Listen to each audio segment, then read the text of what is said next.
اور اب تو chief of the army staff بھی اردو بولنے والا ہے، اس کو بھی غداری کا ٹھپا لگا دیا. شکر ہے کہ اس کو را کا ایجنٹ نہیں بولا.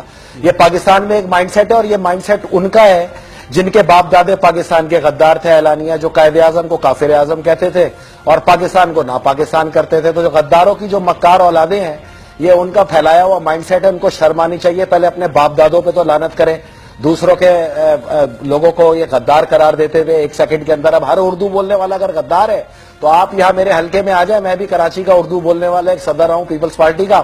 پٹھانوں سے، پنجابیوں سے، بلوچوں سے، سندھیوں سے پوچھے، ان کے وڈیرے اور ان کے سرداروں نے ان کی وہ خدمت نہیں کی جو ایک اردو بولنے والے نے یہیں پر رہ کے کی، اور ان کے تمام مکانات کو یہاں پہ مستقل کیا، ان کو کراچی کا ایک جائز حق دیا.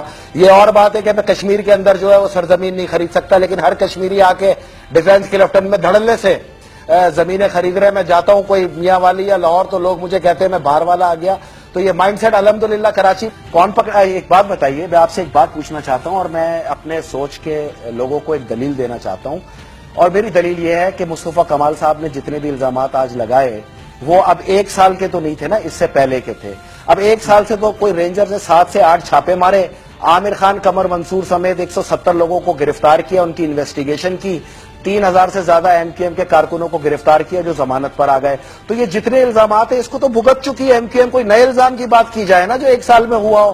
اب ایم کیو ایم پہ اگر 90 کے اوپر سے اسلحہ نکلے، اس کی رپورٹ بھی نہ آئے کہ چلو وہ اسلحہ بھی صحیح تھا، عامر خان بھی واپس آ گیا، قمر منصور بھی واپس آ گیا، تو اب میری تو سمجھ میں نہیں آتا یہ را کا ایجنٹ کدھر سے آ گیا اور یہ تخریب کاری کے الزامات کہاں گئے. میں یہ سوال ایم کیو ایم سے کر رہا ہوں کہ آپ اپنے آئیڈینٹیفائی کریں کہ آپ کا کیا پرابلم ہے. کیا یہ سوال اب اس ملک کی اشرافیہ سے ہی پوچھنا پڑے گا کہ آپ کے ساتھ کیا پرابلم ہے؟ اگر ایم کیو ایم میں یہی الزامات بار بار لگنے تو پھر اس کا مطلب ہے پرابلم کچھ آپ کے ساتھ بھی ہے. مسعود بھائی، ایک بات تو آپ کو ماننی پڑے گی کہ جتنا کڑا احتساب پچھلے ایک سال میں ایم کیو ایم کا ہوا کسی کا نہیں ہوا. مجھ سے زیادہ تو اختلافات ہیں ہی نہیں کسی کے ایم کیو ایم سے، کیونکہ میں تو 4.5 سال انہوں نے مجھے میرے شہر میں نہیں گھسنے دیا. لیکن میں ایک چیز کا ایک غیر جانبدار تجزیہ کروں گا تو مجھے یہ بات ماننی پڑے گی کہ پچھلے ایک سال سے رینجرز نے اور تمام اداروں نے ایم کیو ایم کا سخت ترین احتساب کیا. تو یہ آپ ان سے پوچھیں کہ یہ مصطفیٰ کمال کے جو الزامات آ رہے ہیں تو آپ کی انویسٹیگیشن کس کھاتے کے اندر چلی گئی؟ پھر آپ کی انویسٹیگیشن تو زیرو ہو گئی.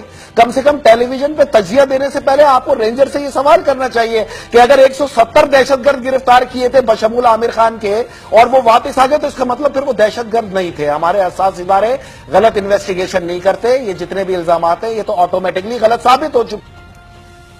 دیکھیں نا، آپ تجارتی معاملات کے اندر میاں نواز شریف کے دیکھ لیں، جندال گروپ سے اس کے تعلقات دیکھ لیں، مٹل گروپ سے اس کے تعلقات دیکھ لیں.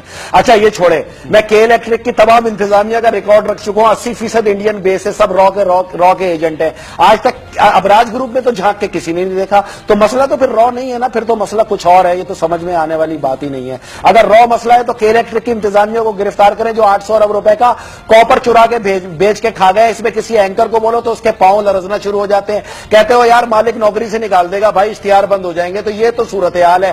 بجی آخر ایک ایم کیو ایم تو اس کی ڈگڈگی بجائے جاؤ، وہ بھی بجوا رہے ہیں اور آپ بھی بجائے جاؤ. No issue, no problem. Pakistan میں کوئی را مسئلہ نہیں ہے. اگر را مسئلہ ہے تو اس پارلیمنٹ میں بیٹھے ہوئے تمام گھسبیٹھیوں کو پکڑو، یہ را نے بٹھائے. اگر را مسئلہ ہے تو پاکستان کا وزیر اعظم خود سب سے بڑا را کا ایجنٹ ہے، اس کو پکڑو جس نے مودی کے ساتھ 2.5 گھنٹے گزارے اور ٹاپی کر کے جس نے چائنا کو اٹھا کے باہر پھینک دیا اور انڈیا کو مضبوط کر دیا. اس سے بڑی را کی ایجنٹی کیا ہوگی؟ اگر اس میں بھی کچھ نہیں بولتا تو پھر بھائی صرف آصف زرداری کو گالیاں دو، الطاف حسین کو گالیاں دو. میڈیا 3 گھنٹے تو کیا 24 گھنٹے دکھائے گا انشاءاللہ. یہی کام کرے اب آدمی. اچھا، آپ ایم کیو ایم کے ہمیشہ ناقدین میں رہیں، آج آپ ایم کیو ایم کے فیور میں نظر آ رہی، اس کی کیا وجہ ہے؟ جی وہ کامیاب کر دیا، لیکن اس کے بعد پیپلز پارٹی اس بیان سے مکر گئی اور ایم کیو ایم اس جگہ کھڑی رہی. تو میں یہ سمجھتا ہوں کہ یہ ایم کیو ایم اور فوج کو دور کرنے کے درمیان ایک رخنہ ڈالا گیا ہے میاں نواز شریف کی جانب سے، جو کسی طور پہ نہیں جانتے. اب ہم تو ایم کیو ایم پہ کھلے عام را کے الزامات لگاتے ہیں تقریروں کی وجہ سے. کوئی میاں نواز شریف سے پوچھے گا کہ یہ مودی اس کے گھر کے اندر بغیر ویزے کے آتا ہے، کیا وہ را کا ایجنٹ نہیں ہے؟ وہ ٹاپی گیس پائپ لائن کو انڈیا تک پہنچا کے چائنا کو کک آؤٹ کر دیا اس نے. کیا یہ اس نے را کی خدمت نہیں کی؟ کیا سارے را کے ایجنٹ آپ لوگوں نے اردو بولنے والوں میں ڈھونڈنے، پاکستان کے بانیان کی اولادوں کو را کے الزامات دینے؟ یہ جو کھلا را کا گھسبیٹھیا بیٹھا ہوا ہے آپ کی اسمبلی کے اندر، جاؤ نا اس کے گریبان پکڑو اور اس سے پوچھو کہ تم نے ٹاپی کس سے پوچھ کے کی. مجھے تو خوشی ہوتی ہے کہ میری آرمی نے آج تک ٹاپی کے حق میں یا قطر گیس پائپ لائن کے حق میں تو کبھی کوئی بیان ہی نہیں دیا. میری تو آرمی ابھی بھی چائنا کے ساتھ کھڑی ہے اور ایران گیس پائپ لائن کے لیے وہ دن رات کوششیں کر رہی ہے, گوادر میگال سٹی کے لیے. لیکن اگر میری ملٹری کے ساتھ اس ضرب گیس کے موقع پہ کراچی کا 3 کروڑ لوگ کھڑا ہے تو یہ میں دعوے سے کہتا ہوں پاکستان کا آرمی کا سب سے بڑا آگے بڑھاؤں گا اور یہ بھی پوچھوں گا سب سے بڑا ایم کیو ایم کا ابتدائی جو ریئیکشن آیا ہے, کہا گیا تھا کہ مصطفیٰ کمال کا پاکستان آنا اس کے پیچھے چودھری نثار ہیں. تو کیا آپ تبصرہ کیجیے کہ مصطفیٰ کمال صاحب کی پریس کانفرنس 2 گھنٹے یا 2 گھنٹے سے کچھ زیادہ چلتی رہی, کسی نے کوئی بریک نہیں دیا, کوئی کمرشل نہیں چلا, ہیڈ لائنز کا وقت آیا, ہیڈ لائنز بھی اسکپ کر دی گئی, پریس کانفرنس چلتی رہی. جب اس کے جواب میں ایم کیو ایم نے اپنی پریس کانفرنس شروع کی تو تھوڑی دیر کے بعد سارا میڈیا تقریباً باہر نکل چکا تھا. یہ کیسے ہو رہا ہے؟ اگر یہ کردار اب نہیں آتا تو میرا شک بھی وہیں جاتا جب پاکستانی اس وقت اندھیر نگری کے اندر ڈوبے پڑے ہیں. یہ شک وہاں جانا ہی نہیں چاہیے. اس کی وجہ یہ کہ تو سارا کردار پیمرا کا ہے.